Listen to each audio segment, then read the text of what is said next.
ದೇವಾಲಯ ಅಂತ ಹೇಳಿದ್ರೆ ಸಂಸ್ಕೃತ ಹೇಳುವಾಗೆ ಅದು ದೇವರು ನೆಲೆಸಿರುವ ತಾಣ, ದೇವರ ಮನೆ.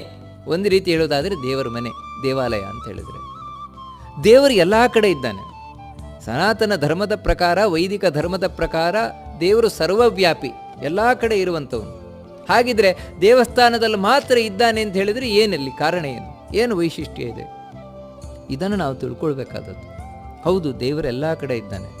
ಎಲ್ಲ ಕಡೆ ಇರುವ ದೇವರಲ್ಲಿ ನಮ್ಮ ಮನಸ್ಸು ನಿಲ್ಲಿಸ್ಲಿಕ್ಕಾಗೋಲ್ಲ, ಮನಸ್ಸು ಕಾನ್ಸಂಟ್ರೇಟ್ ಮಾಡಲಿಕ್ಕಾಗೋಲ್ಲ. ಅದಕ್ಕೋಸ್ಕರ ಋಷಿಮುನಿಗಳು ಯಾವ ಒಂದು ಸ್ಥಳದಲ್ಲಿ ನಮ್ಮ ಮನಸ್ಸನ್ನು ದೇವರಲ್ಲಿ ಸುಲಭವಾಗಿ ಕೇಂದ್ರೀಕೃತ ಮಾಡಲಿಕ್ಕಾಗತ್ತೋ, ಕಾನ್ಸಂಟ್ರೇಟ್ ಮಾಡಲಿಕ್ಕಾಗತ್ತೋ ಅಂಥ ಕೇಂದ್ರಗಳನ್ನೇ ದೇವಾಲಯಗಳು ಅಂತ ತಾವು ಹೇಳಿ. ಅದಕ್ಕಾಗಿ ದೇವಾಲಯದ ಒಂದು ವೈಶಿಷ್ಟ್ಯ ಏನು ಅಂದರೆ, ನಿಜವಾಗಿ ದೇವಾಲಯ ನಿರ್ಮಾಣ ಆಗಿರುವಂಥದ್ದು ಈ ಉದ್ದೇಶ.